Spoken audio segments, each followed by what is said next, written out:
Alors, Thomas Bouli, quelles sont les catégories des patrimoines, des éléments qui constituent le patrimoine africain à Nantes?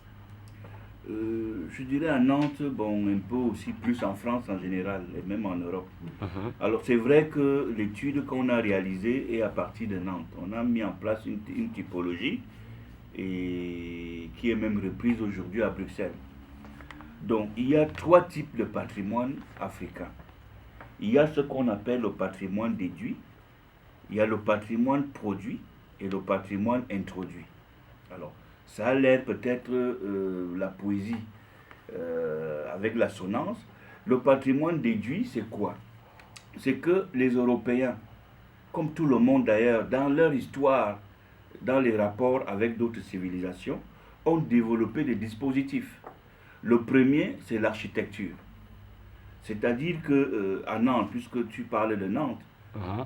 nous avons le Grand Brottereau, qui est l'ancien institut colonial, qui a une histoire assez particulière parce que c'est un legs de négrier aux colonisateurs. Ce qui nous intéresse, ce n'est pas d'aller démanteler le château du Grand Brottereau, de le porter sur la tête pour l'amener en Afrique. Ce qui nous intéresse, ce sont les objets d'art qui existaient au musée colonial de Mhm. cet institut colonial. Donc, il faut que les Nantais cessent d'avoir peur. On n'est pas là pour aller arracher partout où un Africain a mis les pieds ou quelque chose qui a été fait, l'ancien ministère des colonies. Si on montre où ça se trouvait, ce n'est pas pour aller revendiquer le bâtiment. La deuxième catégorie du patrimoine déduit, ce sont les archives. C'est-à-dire que l'administration française, comme toutes les autres, a produit de la documentation Mhm. pendant la période coloniale et autres. Ce sont ces archives. Et elles rentrent dans le dispositif de ce qu'on appelle la conservation et non pas la restitution. Donc les Africains, il faut aussi arrêter de dire n'importe quoi. Nous ne venons pas pour dire à la France, rendez-nous toutes les archives que vous avez constituées sur nous. C'est leur travail, c'est leur administration, c'est leur diplomatie qui était là-bas. Au contraire, nous avons une attitude humble, puisqu'on veut aller sur la co-conservation. Puisque c'est une partie de notre histoire, on ne vient pas la revendiquer comme ça. Donc on voudrait une co-responsable, notamment pour les recherches. La troisième catégorie du patrimoine déduit, c'est par exemple tout ce qui est patrimoine urbain, ça c'est par exemple mon domaine, sur les dénominations des rues.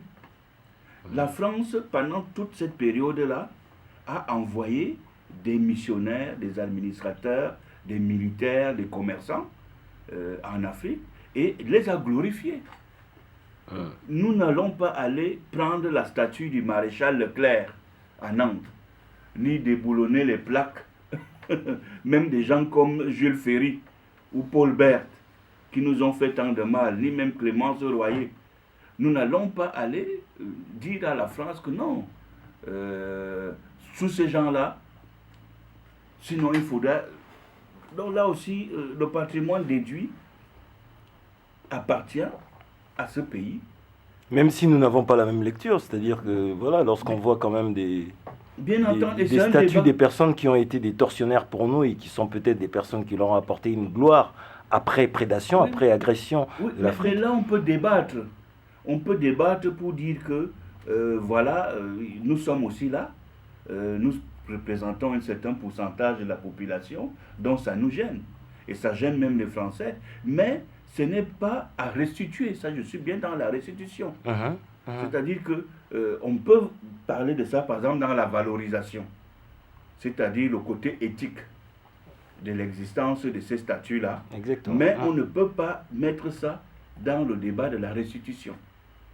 Ne serait-ce que pour des raisons d'équipolence, hein, parce que on ne peut déplacer que ce qui a déjà restitué ça. La deuxième partie, pour aller vite, c'est ce que j'appelle le patrimoine produit. C'est-à-dire que les Français et les Européens ont également produit des arts, des œuvres qui peuvent s'apparenter au patrimoine africain. Alors, je pense notamment à l'art nègre de la période de Matisse, la période de Picasso.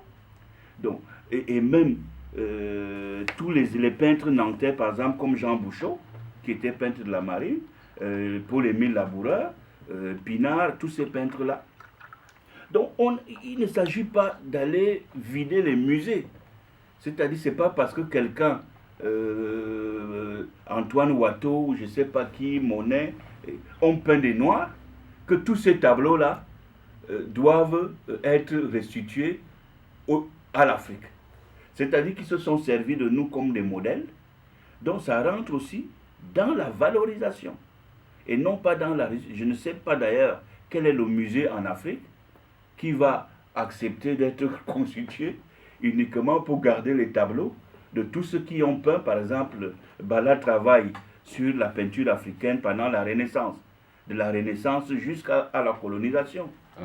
Donc, toute l'histoire africaine en Europe a été falsifiée et on la récupère à travers la peinture.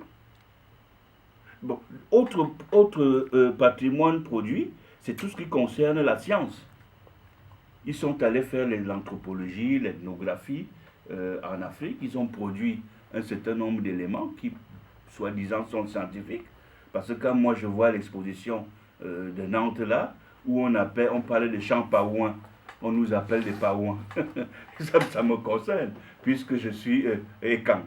Donc nous-mêmes, nous savons que nous nous appelons Ekan, mais on nous appelle paouins. Donc, les Européens ont produit leurs livres sur nous. Ils ont tout écrit, mais ça les regarde. Nous, on n'a pas besoin de venir en Europe dire que ouais, tout ce qui est dans votre bibliothèque, quelqu'un a chanté une chanson, ah, l'Afrique, quelqu'un a fait un roman ayant pour théâtre thème l'Afrique, comme Jules Verne, donnez-nous vos romans que vous avez écrits sur nous. Non. Nous allons travailler davantage pour écrire les nôtres, et non pas venir pleurnicher ou critiquer à longueur d'année ce que les autres ont pensé de nous. Par contre, nous critiquerons toujours chez nous ceux qui vont reproduire les mêmes gloires, la glorification, les écoles Jules Ferry et consorts en Afrique. Bien sûr, il faut leur montrer la réalité. Il faut leur montrer la réalité. Nous avons à Nantes un débat là sur le comte de Brousse que personne ne connaissait. Vous savez qu'on a un problème sur l'Égypte aujourd'hui. Donc pour eux, l'Égypte n'était pas l'Afrique.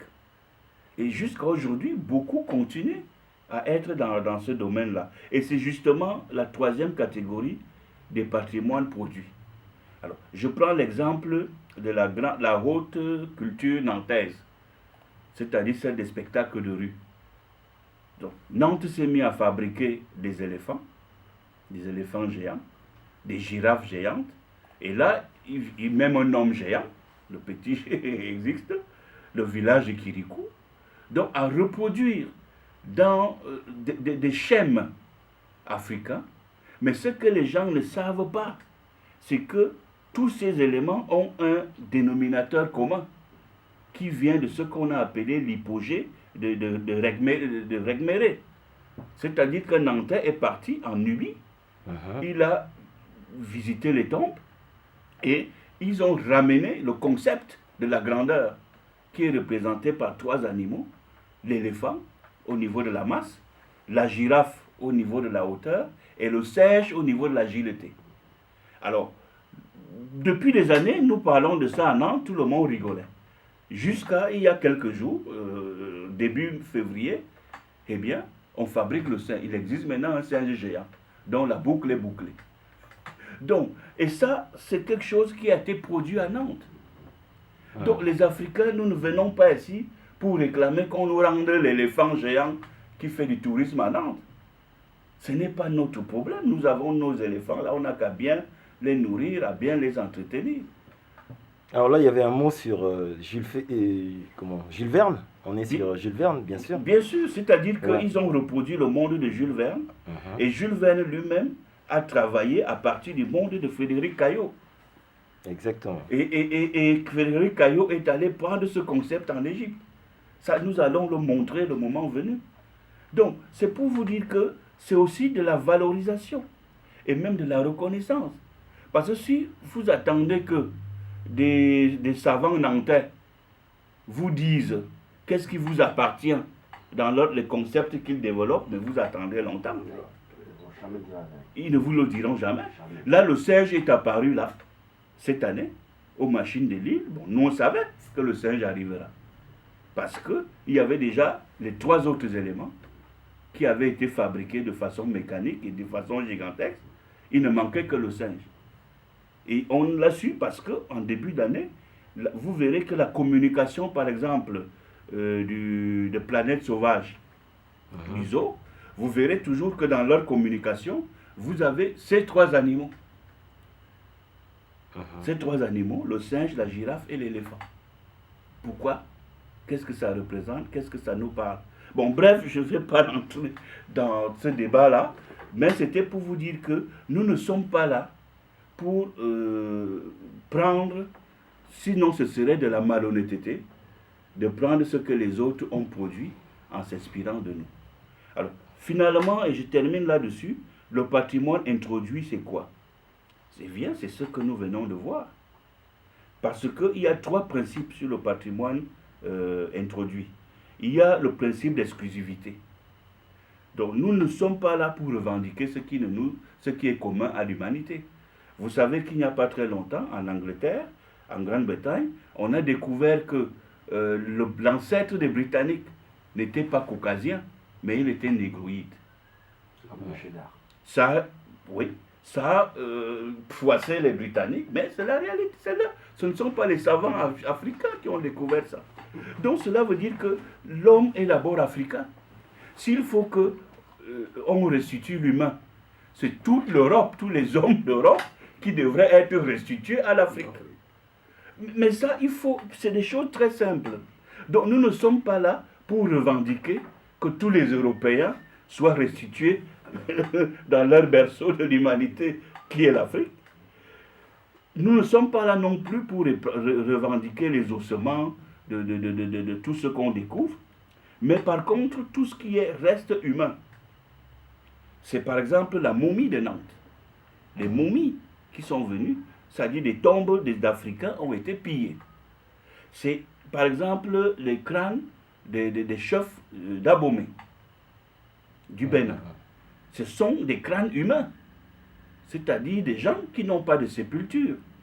Donc, nous venons donc revendiquer ce qui est humain, j'allais même dire humainement humain, et qui appartient à l'histoire, et non pas les fossiles d'animaux. Vous avez ici, par exemple, ce qu'ils ont pris en Afrique de l'Est, des dinosaures, des animaux préhistoriques qui ont été reconstitués en Europe. On peut les revendiquer, mais ce n'est pas le but aujourd'hui. Et enfin, il y a le principe d'ingéniosité. C'est-à-dire que la nature a créé un certain nombre de choses qui, par hasard ou par continence, se retrouvent en Afrique. Si je viens de parler de l'éléphant, de la girafe, et les gens oublient souvent que c'est l'Afrique qui a livré à l'Asie des éléphants. On vient de découvrir également, en l'est de l'Afrique, un camp, une espèce de mausolée, où on stockait les éléphants qu'on livrait à l'Asie. Vous allez arriver sur le Nil, il y a une petite île qu'on appelle l'île d'Éléphantine. Donc, nous ne sommes pas là pour revendiquer Mordicus. Par exemple, les serpents qui viennent du Gabon, qui se retrouvent au Muséum d'histoire naturelle. Vous allez voir, par exemple, les trophées de guerre, des animaux empaillés que les chasseurs sont allés prendre en Afrique et qui ornent certaines maisons. Ce n'est pas ça que nous venons chercher. Nous venons chercher ce qui a déjà été travaillé par la main humaine. C'est-à-dire l'artisanat, comme on a vu là, les productions industrielles, le génie, y compris les esprits qui sont faits dans une nature. C'est-à-dire que le principe d'ingéniosité, c'est ce qui a déjà été passé par la main de l'homme. Et c'est ça que nous venons nous chercher. Ce n'est pas forcément les animaux, les pierres. Elles sont précieuses, elles sont importantes, notamment celles qui ont été volées dans les tombeaux. On peut les réclamer. Donc voilà, je termine par là pour dire que nous ne sommes pas en guerre envers tout et contre tout. Non, on sait ce qu'on veut. Et ce qu'on veut est bien défini. C'est ce qui est parti d'Afrique, qui a été introduit ici et qui est exclusif à l'Afrique. qui est authentique. Et puis il y a un troisième élément qui a été mis en place en France, parce que quand vous regardez ce qui se passe en Allemagne, ils sont maintenant beaucoup plus ouverts. Les pays scandinaves aussi, la Belgique commence un peu à s'ouvrir. Les deux qui restent mordicus fermés, c'est les Britanniques et les Français. Les Français nous amènent des conditions juridiques, c'est-à-dire la condition de violence, c'est-à-dire la notion de bien mal acquis. Or, vous allez constater que les objets, les biens qu'on est en train de revendiquer là à Nantes font partie du patrimoine introduit et respectent les trois conditions. La condition d'exclusivité, la condition d'ingéniosité, et puis également, ce sont des biens mal acquis, puisqu'ils ont été acquis par extorsion ou par des corps expéditionnaires. Alors, tout à l'heure, tu as ouvert un petit chapitre par rapport aux momies. Comment peut-on revenir là-dessus? Parce que là, on parlait des pièces qui sont des pièces précieuses qui peuvent être restituées, mais ces momies, en fait, comment on réagit lorsqu'on voit qu'il s'agit là d'êtres humains contre un bal par-ci par-là? Comment tu te positionnes là-dessus?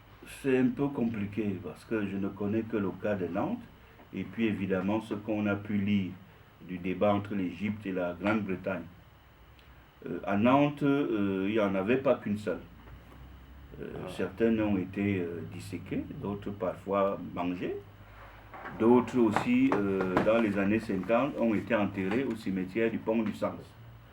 Parce que la ville de Nantes a considéré, ça fait partie du livre sur les rumeurs, il faut voir avec Nicolas Lacazinière et les autres, la ville de Nantes avait considéré à l'époque que c'était des restes humains.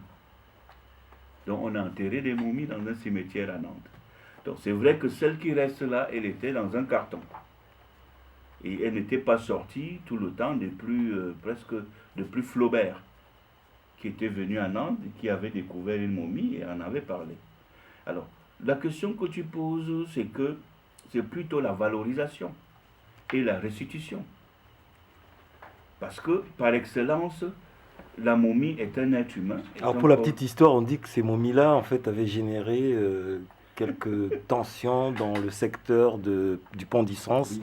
Et que, voilà, il y a certaines familles, des gens qui faisaient des rêves assez mystiques, je sais pas. C'est la petite histoire, ça, en fait. C'est écrit dans le livre sur les rumeurs, l'histoire des rumeurs folles à Nantes. Les momies faisaient du bruit la nuit, empêchaient les gens de travailler, et bon, on s'en est débarrassé.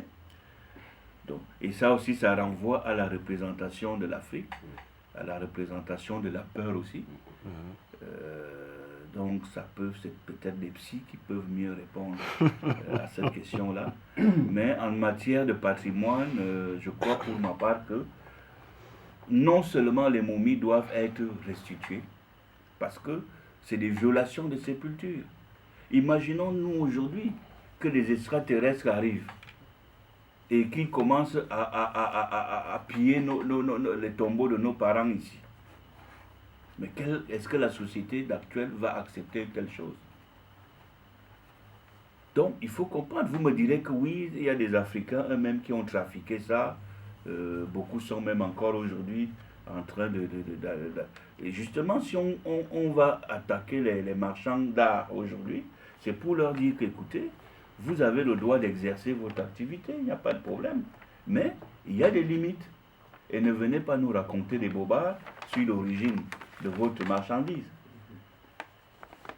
Donc, à Nantes, je signale tout simplement, pour que ça soit enregistré pour d'autres occasions, que nous allons célébrer le bicentenaire de l'arrivée de la momie de Nantes. Donc, depuis 1819 qu'elle est là. Et elle a été rénovée, entre guillemets. Elle est passée au scanner, au CHU, elle a été bien soignée.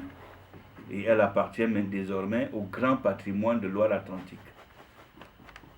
Donc c'est un bien collectif aujourd'hui.